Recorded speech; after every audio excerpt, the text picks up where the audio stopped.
I have actually, come to think of it, translated because I felt challenged. It's a question of choice because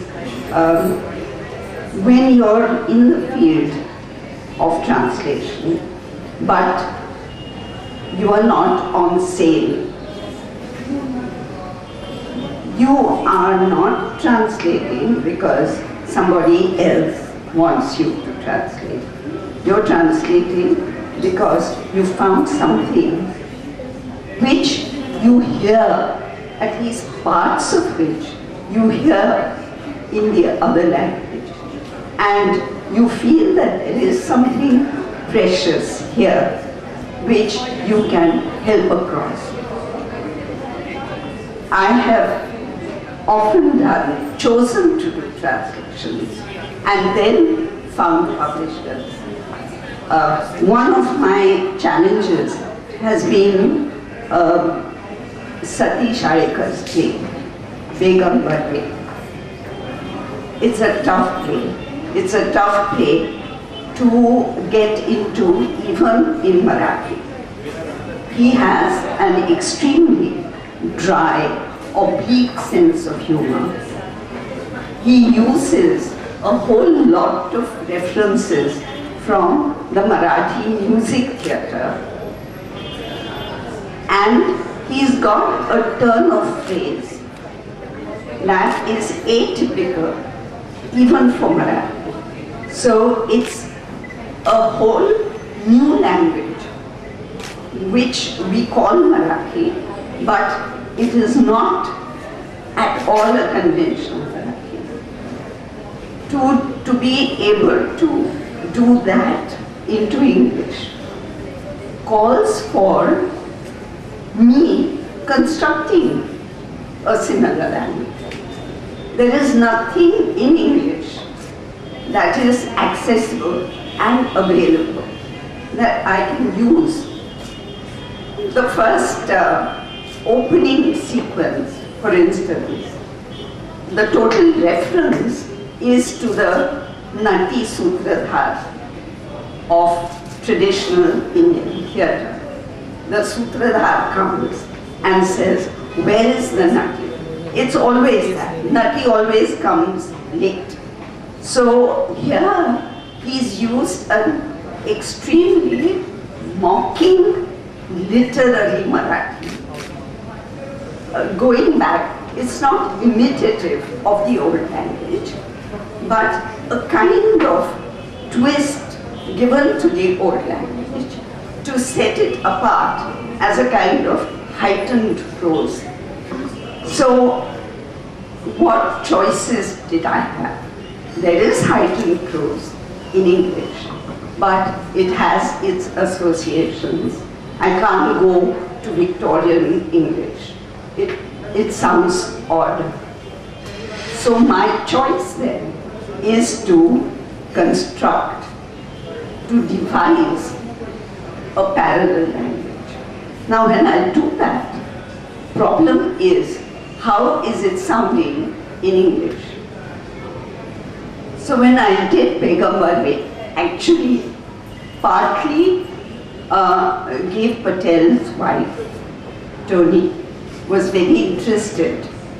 She was just interested in knowing what this play was that everyone was talking about. So I said, I've done this play. I don't know, I've not done it for anybody but myself. But I want you to listen to it and to tell me if you are getting anything at all of what you can imagine as its original form. Does it come through to you?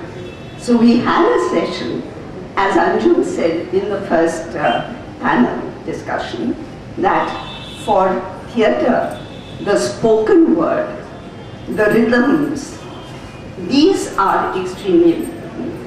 And you can't tell on the page whether you've got it or not. It has to be spoken aloud. So we had this session and I read out the translation, at the end of which Gabe and Tony said, "It's working." So that was the basic draft, on which then later I worked, and later Seagull actually published that translation. That's one challenge. The other challenge was doing it. It's similar. It has to do with what challenges you in language. The other challenge I took up was the other way around. It was Geet Patel's play. He's written 3 plays in all, one of which I have always thought of as a fine modern tragedy. This is called Mr. Behram. And I didn't have a publisher in mind. I had nothing in mind, but I just had to crack this play. So I got down to it. And again, what Geet has done, unlike people who are writing about a particular linguistic culture, in his case, the Parsis, he hasn't in English tried to make it sound like Parsi Gujarati. He hasn't done that. He doesn't believe in it. He believes that language has to be, if it has to be art, it has to be a construct. It cannot be some realistic kind of rendering of how people speak. So it's again a constructed language for which I had to construct the Marathi. And as it happened, there was a festival coming up of plays, and somebody had heard about this translation. Director, he took it, he asked his group, they were all very excited, and last year they put it up. Before that, we had 5 readings to hear the sound of it. I wouldn't let it go unless I was absolutely certain that it sounded not only right in Marathi, but it sounded like Geet's play. And when it was staged, we found that people, and in fact in the interval they said, for the first 5 minutes, we couldn't understand this Marathi.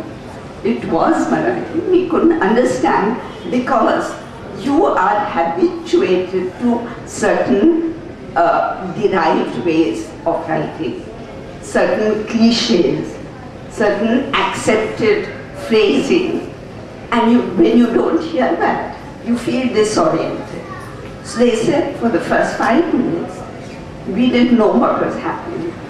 And then they said, the language began to come through to us, and it was fine. It went off very well. There were a few shows afterwards. A reverse thing happened with my translation of Mahesh Kunchwa's Pratibimb. I had done it and Seagull published it. I happened to be in London, and a niece of mine was working for the BBC in Birmingham, and she said, extend your stay by 1 day, come here, because they're doing your translation of Pratibimb. So I thought this is because I translate into English, but those plays don't get done. The English is used as a medium to be translated into other languages. But to hear this English translation actually staged was something new to me. So I went up to Birmingham, and it worked extremely well. And the director said, we were very scared when this translation was recommended to us, because we thought we'd have to make a lot of changes. But not a single word required changing. The only thing they said was, we were uncomfortable with the sexist attitude of the author.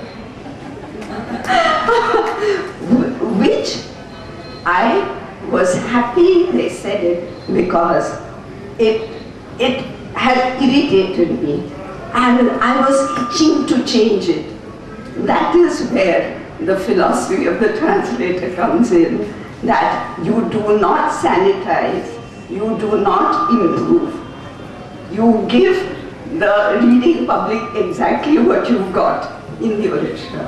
So Mahesh was very upset. I took great pleasure in reporting this to him.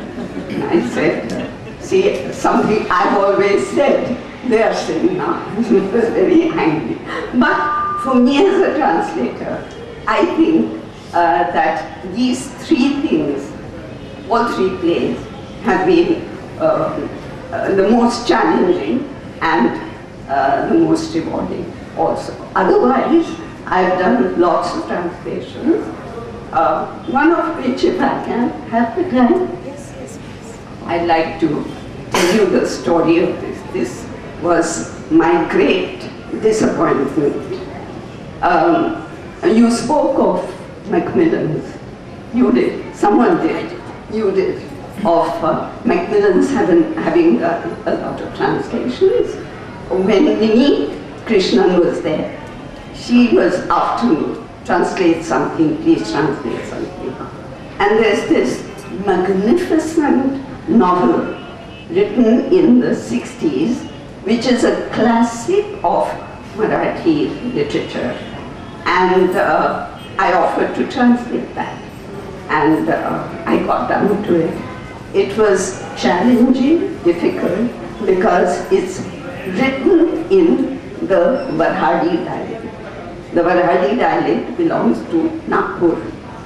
And it's a very sweet dialect, lovely, beautiful, musical, but hellish to get into English, because if standard Marathi is difficult, this is something else. It's so full of local tones and textures, and to get it into English. So I told Mahesh, I'm going to trouble you for things. So of course, there were lots of words actually which I wasn't familiar with. But that was the least of it. The most challenging was to get the overall texture. It was done, it was sent to the publisher, it went into the press, and Minnie upped and left. When the editor goes, the book is orphaned.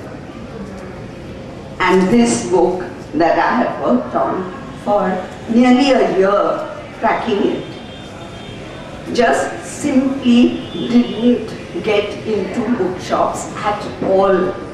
At all. The publishers just sat on it. I waited for 2 years.